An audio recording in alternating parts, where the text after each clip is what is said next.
श्री तुलसीदास जी महाराज एक बार वृंदावन आए चित्रकूट से, और तुलसीदास जी महाराज जो हैं ये भगवान को प्रणाम नहीं करते थे, हमारे श्याम सुंदर को। बोले क्यों? बोले तुलसी मस्तक तब नवे जब धनुष बाण ले हाथ। बोले बंसी छोड़ के धनुष बाण हाथ में लोगे तब मैं आपको प्रणाम करूंगा। तो श्री तुलसीदास जी महाराज के लिए कृष्ण भय रघुनाथ, हमारे ब्रजमंडल के श्रीनाथ जी तुलसीदास जी को दर्शन देने के लिए, उनके प्रणाम को स्वीकार करने के लिए उन्होंने हाथ में अपनी भुजा में धनुष बाण ले लिया। जैसे ही नंद नंदन कृष्ण ने बंशी छोड़ के धनुष बाण लिए तब तुलसीदास जी ने प्रणाम किया।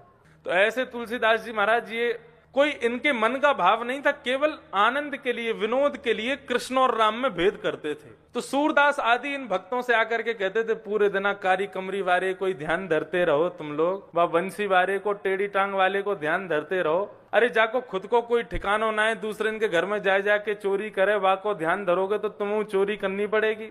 हमारी रघुनाथ जी की शरण में आ जाओ, हमारे राम जी की शरण में आ जाओ, सब कल्याण करेंगे राम जी। सूरदास जी महाराज कहते थे, बोले नहीं हम अपने गोपाल जी के ही ठीक हैं। अब सूरदास जी को नेत्र तो थे नहीं। तुलसीदास जी बोले देखो भाई तुम कितना भी लड़ लो हमसे, लेकिन श्रेष्ठ तो राम जी ही हैं। सूरदास जी बोले हाँ राम जी श्रेष्ठ है, मना कब कर रहे हैं, लेकिन गोपाल जी से बढ़िया कोई नहीं है। बोले देखो ये कब तक लड़ाई झगड़ा हमारा चलता रहेगा, आज हम तराजू में तोल के देख लेते हैं, जिसका वजन ज्यादा वो जीत जाएगा। सूरदास जी बोले ठीक है कर लो तुम जैसे करना चाहो। बोले मैं अपने ठाकुर जी को लेकर के, अपने रघुनाथ जी को लेकर के एक पडले में बैठूंगा, आप अपने गोपाल जी को लेकर एक पडले में बैठना, और दोनों नापेंगे, जिसका वजन ज्यादा, जिसमें बल ज्यादा, उसका पडला नीचे आ जाएगा और वही फिर विजयी माना जाएगा। और एक और शर्त है, यदि रघुनाथ जी जीत गए तो कल से रघुनाथ जी के पद गाने शुरू कर देना सूरदास जी, और यदि तुम्हारे कन्हैया जीत गए तो हम कल से कन्हैया के पद गाने शुरू कर देंगे। दोनों में शर्त लग गई।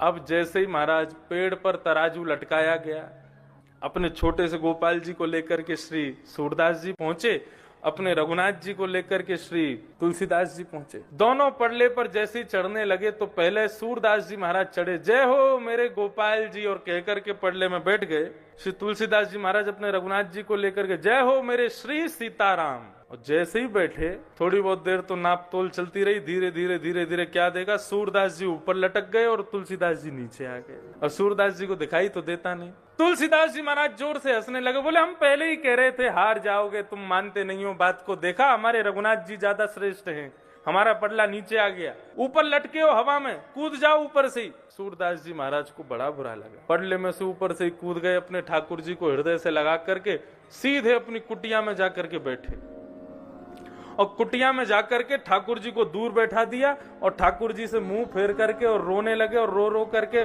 कह रहे हैं, बोले पूरे दिन गला फाड़ फाड़ करके तुम्हारा गीत गाते हैं, कीर्तन गाते हैं, हमको नेत्र दिए नहीं, दिखाई देता नहीं, पूरे दिन में ना जाने कितनी बार गिरते हैं पढ़ते हैं, फिर भी तुम्हारा भजन नहीं छोड़ते हैं। और आज तुलसीदास जी के सामने नाक के सवाल था मेरा, पूतना को मारने के लिए 7 दिन के थे, तब जान आ गई आपने। सक्टासुर, घासुर, बकासुर, धेनुकासुर को 6-6 महीने की उम्र में मार दिया, लेकिन आज एक भक्त की लाज बचानी थी तो जरा से भारी नहीं हो पाया।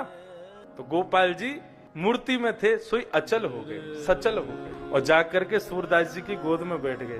बोले बाबा, बार बार उनकी ठोड़ी को पकड़े तो सूरदास जी बोले दूर बैठो, मुझसे बात मत करो, तुमसे बात ही नहीं करनी है, तुम ऐसे ही करते हो। विष लगा करके पूतना आई, वो ज्यादा प्रिय थी आपको, लेकिन हम लोग जो बढ़िया बढ़िया पकवान बना करके पवाते हैं, हमसे प्रेम थोड़ी है आपको। सूरदास जी से ठाकुर जी कहने लगे, मेरी बात तो सुनो एक बार। बोले क्या बात है बताओ। बोले अच्छा एक बात बताओ, 2 में वजन ज्यादा होता है कि 3 में ज्यादा होता है? बोले 3 में ज्यादा होता है। बोले आप पडले में जब बैठे थे तो क्या बोला, जय हो मेरे श्री गोपाल जी। एक तो 2, और 2 भी नहीं थे भैया, 1.5 थे हम तो गोपाल जी थे छोटे से, और आप बड़े। और दूसरे पडले में जब तुलसीदास जी बैठे तो उन्होंने क्या बोला, मेरे जय हो मेरे श्री सीताराम। एक तो तुलसीदास जी खूब हट्टे टगड़े, और फिर सीताराम यानी विवाहिता युगल जोड़ी के संग बैठे, 3 लोग बैठे थे। अब यहाँ पर 1.5 बैठे, वहां पे 3 बैठे, कौन भारी होगा। अगर तुम भी कह देते जय हो मेरे राधे श्याम, तो अगर जरा भी कमती रह जाते तो तुम जो कहते वो करते हम। सूरदास जी ने तुरंत उनको गोदी में उठाया और सीधे अपनी छड़ी लेकर के पहुंच गए तुलसीदास जी के पास। तुलसीदास जी बोले आ गए हमारे रघुनाथ जी की शरण में। बोले शरण में बाद में आएंगे, दोबारा तराजू लटकाओ। तुलसीदास जी बोले क्यों? बोले पहले थोड़ी मिसअंडरस्टैंडिंग हो गई थी हमसे, हम थोड़ी भूल में रह गए, हमको पता नहीं लग पाया क्या करना है, अब हम बिल्कुल सोच समझ के आए, अब दोबारा से तराजू लटका। बोले अब नहीं होगा, अब तो एक ही बार हो गया। सूरदास जी पीछे पड़ गए, बोले तराजू लटकाना पड़ेगा। तब तुलसीदास जी ने अंत में सूरदास जी को हृदय से लगाया, बोले जिसने तुमको पढ़ा लिखा के भेजा है, मैं सब जानता हूं किसने क्या बता दिया है। राम कृष्ण दो एक हैं, अंतर नहीं निमेश। बंधुओं, इसको कहते हैं निश्चल निष्कपट भक्ति। ये भगवान को अति प्रिय है।